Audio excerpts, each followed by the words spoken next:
guys, welcome back. So this is a snippet of the video that I did, the rewire. I was down in London in Sutton with Adam. Luke, my trusted, I put on Instagram, which I put up here, shared a beer with Luke, and I didn't quite think of the comment to start with when I said I shared a beer. It's like we didn't drink out the same glass, because we bought one each anyway. I've never met up with Luke before. We've spoken several times over the past couple of years since I've started. Luke has obviously disappeared off YouTube for the past year or so, just with work and COVID and all that sort of stuff, busy man. But because I was working literally in his patch down south, he came across with us for 3-4 hours, gave us a hand. We could film bits, but we were up in lofts down. It was very awkward to get some good footage.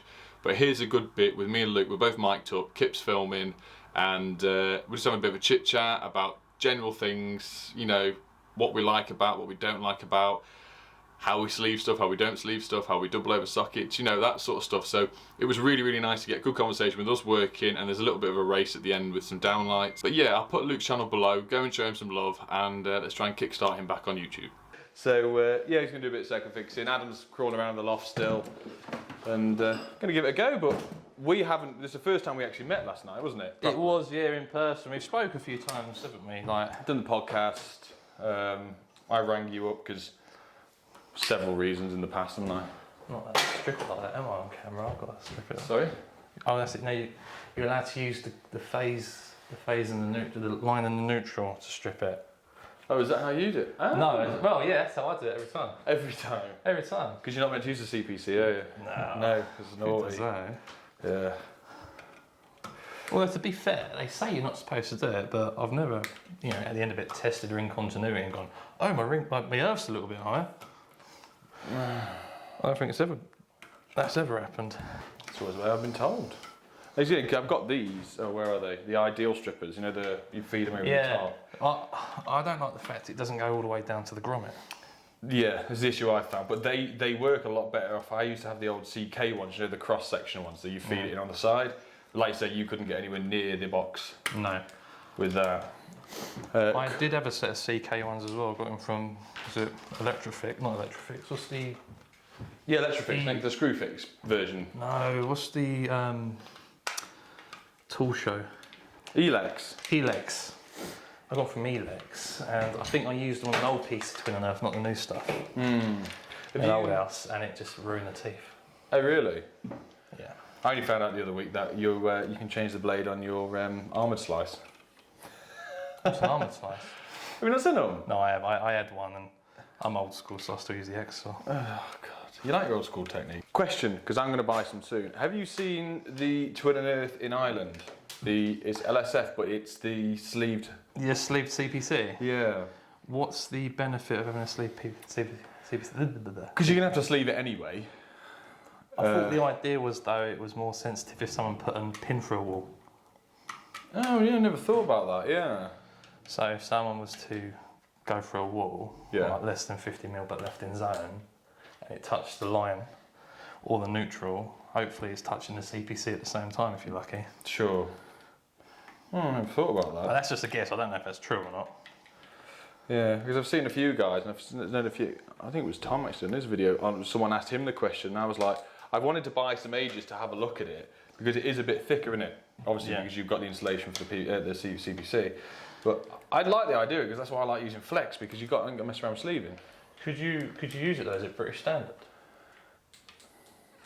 I would have thought it's got some sort of kite mark on it, really, if it's Ireland. Well, when you do things like how many cables you can fit in a piece, conduit and stuff like that, all the on-site guide regulations, would it still be the same? Because obviously your bit of Twin and Earth is going to be a little bit fatter than a normal bit of Twin and Earth. Yeah, you're asking the wrong man here. We need Dave here as well.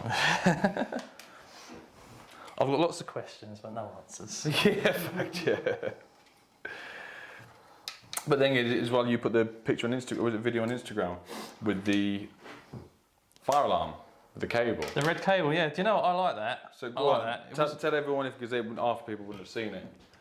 So I was on the EI website, scrolling through some fire alarm regulations, so I just wanted to double check, I think, what it was. What smoke detectors you have to put in different rooms. So in some rooms you have optical, some rooms you have ionisation. And whilst I was on there, I was just skimming through, and there was a regulation that stated about the identification of smoke alarm cables. Is it a... Oh, Richard, saying, is it a grade D system or something like that for a domestic? I can't remember. But anyway, basically it's saying that you should have some sort of means of identifying the cable. And I thought, so I looked into it, and you can actually buy a red twin and earth. And I thought, do you know what, that's actually quite handy. If someone rips a floorboard up upstairs, and they see a bit of 1.5 or a bit of 1 mil, or even a 3-core, they won't go, it's a lighting circuit, I'll jump out of that because I want to put an extra light in this room. They'll go, oh, hang on a sec, what's going on there? So there must be fire alarm. It's weird. I mean, when I saw that, I went to my wholesaler the next day, the two that are local to me in Stafford. Yeah. Never heard of it. Yeah. Never heard of it. And the guy I was like, there's a guy online, I've seen him, he uses red ones. No, Nick, that doesn't exist. I was like, it does. But yeah, I want to try it. But this is a cool thing, like I said about YouTube videos, Instagram stuff, is I pick stuff off you pick stuff off me, probably not, but you know, we can all help each other out. And eventually, uplift everyone in the industry. We can use all these cool things that are going to help us out. Yeah. Can you look at this? Actually, I've done that wrong, haven't I? No, I do learn stuff with you, man, especially the tools. I wouldn't have got my Mataro if it weren't for you. Oh, Mataro is a piece That's of a game changer, that is. Really is. There's me lug over there. You can see all the guys, past couple of videos we've done with all this, it's just eats it. And time and time again, Adam asked the other day about doing a rewire by yourself. Like I used to do rewires by myself without the Mataro. This was years ago, with hammer and chisel, SDS. Literally all you would do is hold the capping up on the wall, draw around it, and go hell for leather at the wall. And you wouldn't just get your nice lines up, you know what it's like, you get a bit of plaster that's old, and it would come off a foot to the right, foot to the left, you get a crack going across. And not only is it just that you got to take the plaster off, but then you need it deep enough to challenge the brick, and you get old hard brick. You could spend up to an hour sometimes on a full length chase for downstairs socket. That's what I should do when I was an apprentice. Let's just leave us with the chasing drill all day long. Chasing walls out. We never used to grind it first either, we'd literally just chase the way down, like you said, because of the vibration. Yeah. It'd blow the wall. And I've tried with the grinder before, empty house, I thought I'm going to get the grinder out. I've got my dad's old massive one, you know, the big 8-inch blades, the big ones. But I'll try that. And I lasted about 4 seconds before I couldn't see anything. Well, you've seen Kip, haven't you? We've tried to crack on, but every now and then when it comes to a natural break in the day, we can have a chat and chill out and have 10 minutes and a drink. It's great. Other than that, we don't really stop, to be honest. No, there's no sort of, right, lunch now. Yeah, it's 1 o'clock, let's go out in half an hour and sit in the van and go on our phones. Do you know what I'm like that? Sometimes I don't even have a lunch break. Yeah, very rarely. It's only here we have been. I've been by lunch because we're trying to do longer days. We've got a lot of stuff to get on with. Yeah. And if we don't eat, I know it'll get to, let's say, 4:30 and we'll crash. Yeah. Now, sometimes I'm sitting there eating my lunch and all I can think about is this is time that I could be at home. Do you know what I mean? Yeah. If you had like a half-hour lunch break, that's half hour that you've worked later. It's exactly. It's always what I've said to Adam from day one: is the more you get done now, the quicker you get home. Yeah. This is it, and this is why when I do jobs, it's never on day rate; it's always on price. I've only ever worked price for the past sort of 6-7 years, because it's just like you say, job and knock. So the young lads, the apprentices that don't know, it's literally set price. So let's say me fit this double socket, it's £75. Let's just say that. It could take me a day, it could take me 20 minutes. Once the job is done, I can go home. Yeah. So, you know, I can spend as long as I want on it, or as little as long as it's a quality job, you know, you're happy with it, the customer's happy, you can then leave. And that's sort of always the way I've worked. People ask me quite a lot on Instagram, what's your day rate? Don't have one. Yeah. I don't. I have an hourly rate to a point with certain things, but I've always say it's always been priced per point, because it works out better for me, and equally sometimes a lot better for the customer. Do you know, I would say as well, I don't always price for the time, I price for the task. Yeah. So if you've got a job that you don't particularly want to do, or maybe it's a specialist task, maybe you charge a bit more. Or just if it's the opposite, if it's an easy task, you probably charge a bit less. Yeah.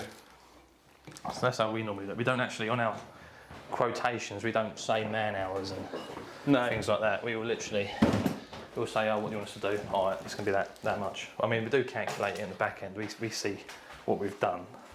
It's not just a number we pull out the air, but a lot of money really through pricing up jobs, them overrunning. I'd done job and knock, you know, I priced the job, severely underestimated it. And you can have a chat with the customers, you can say, listen, this is doing that. And to a certain point, with the right customer, you can say, I've really messed up here. You've got chipboard floors, not floorboards. Yeah. You're adding half a Tongue day and on. groove. Yeah, you're adding half a day onto the job, Yeah. and it's until you lift that floor up, you literally can go, your heart can sink and go, I'm going to be here for 2-3 days now, rather than a day and a half. What is the worst job you've ever done? When I say worst job, so I've worded that wrong.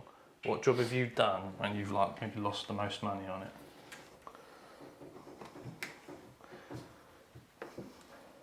It was a long time ago, this is in Stafford. There was a guy, I can't go too much into it, but there was a friend of mine who was doing, he was not maintaining, what they call it, site manager as such.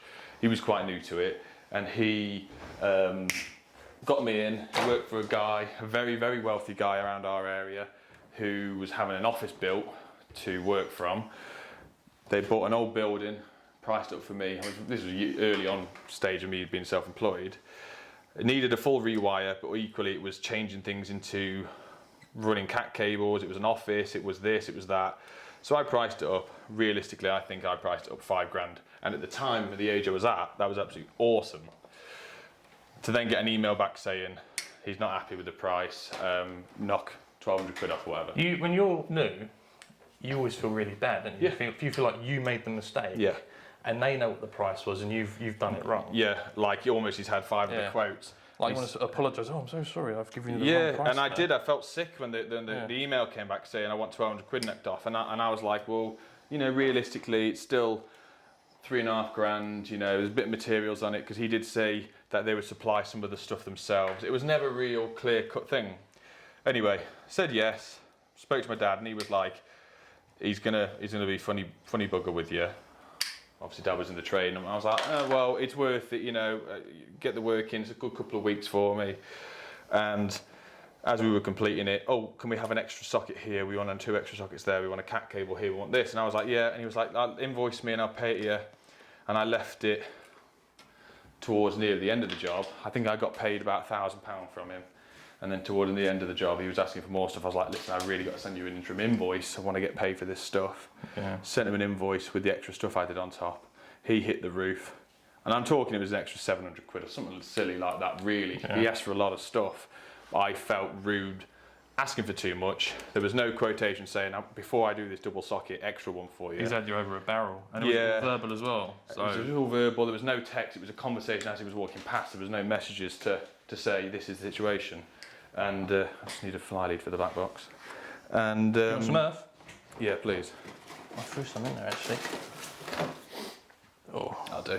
Sound. Thank you. And he ended up didn't pay me for any of the stuff I'd done. I think I had £1,000 out of him. I'll be a bit better. And I went back there, and all my materials that I had bought were chucked in a box outside. And he was like, oh, you can take your stuff back. He said, yeah, we've found someone else. And then wouldn't let me back in. And at a young age, I was like, I couldn't apologise enough. Like, I thought I was in the wrong. And he never paid me, and that was it. no. And I was like, it cost me thousands, really, looking back on it. But I had no overheads. I lived at home, mum, dad.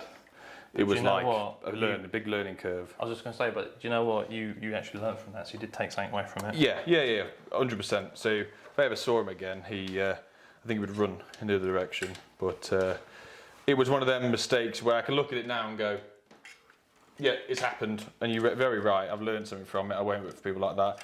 But you get this almost sixth sense as a builder now. When you go into someone's house to quote, you can sense whether or not you're going to have an issue. Yeah.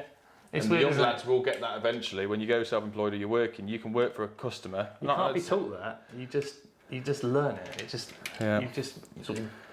It's if anyone out there now that is self-employed that are listening to me and Luke ramble, if you ever are in someone's house and they ask you to put an extra socket or an extra light or extra anything, give them a price there and then. Give them a price there and then. Get them to sign something saying they approve it, or if you use Tradeify like I do and Luke does as well, right there and then on your iPad, your phone, send them a little quotation or an estimate, get them to accept it there and then, and they're locked in. You guaranteed your money then after. Well, guaranteed your money.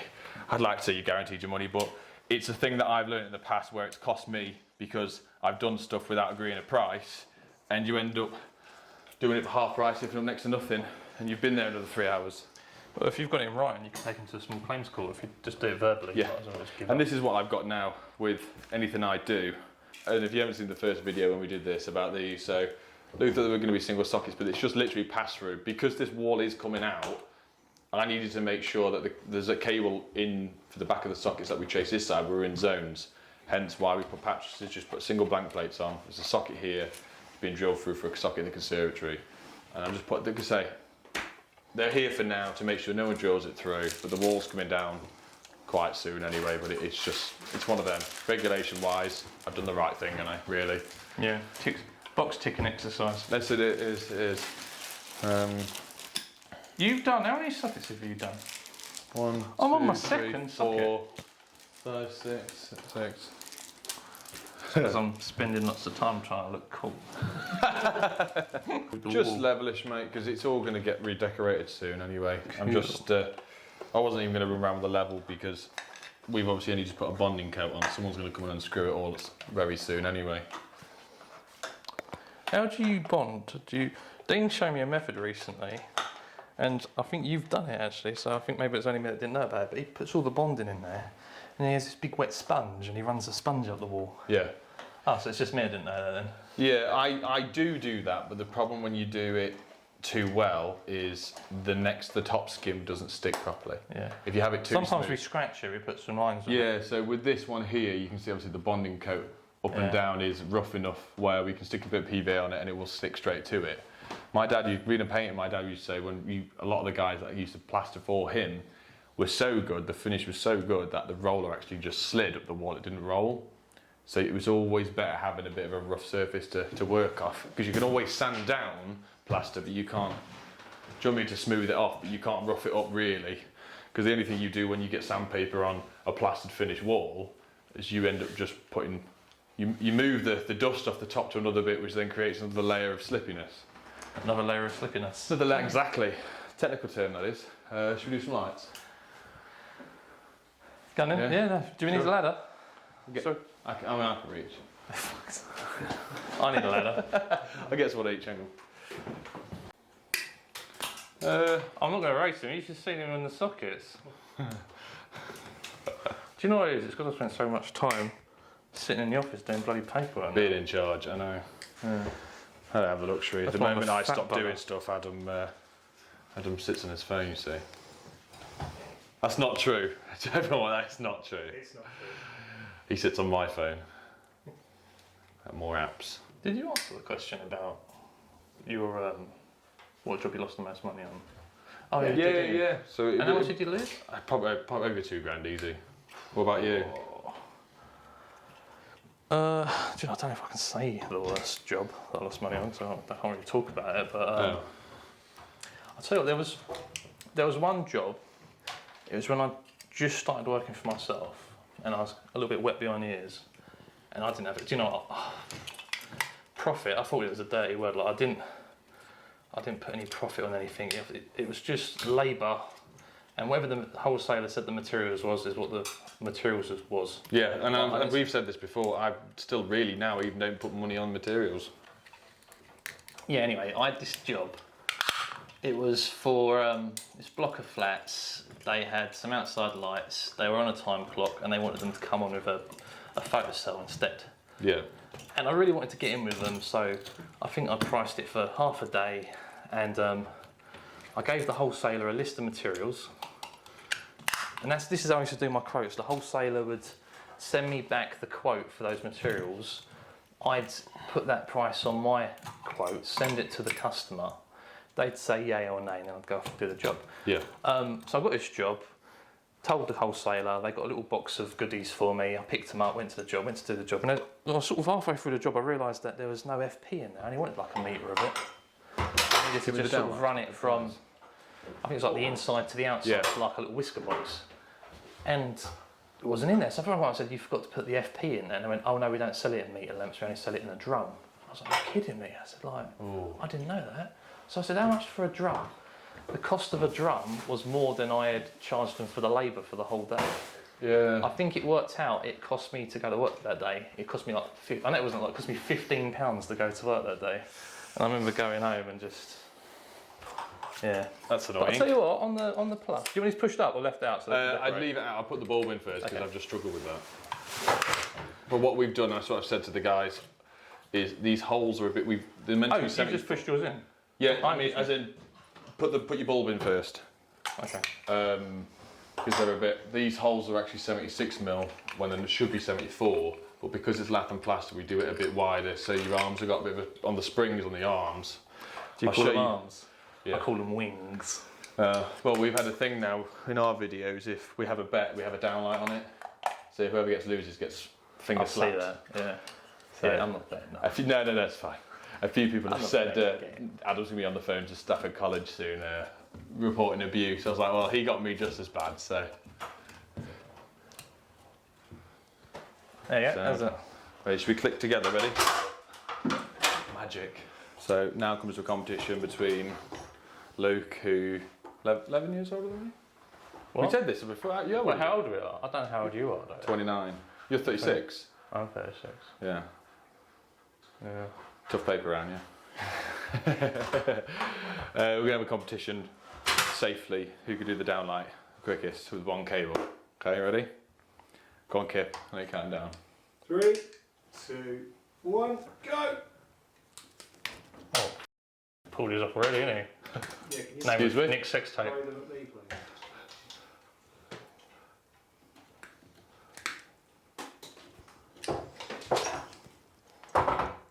Come on, boy, you can do it. Does it have to work? Absolutely. Oh no, I'm cocked up on the. Oh no, I haven't stopped the lighting. Is he putting his lamp in as well? I can see him out the corner of my eye. No!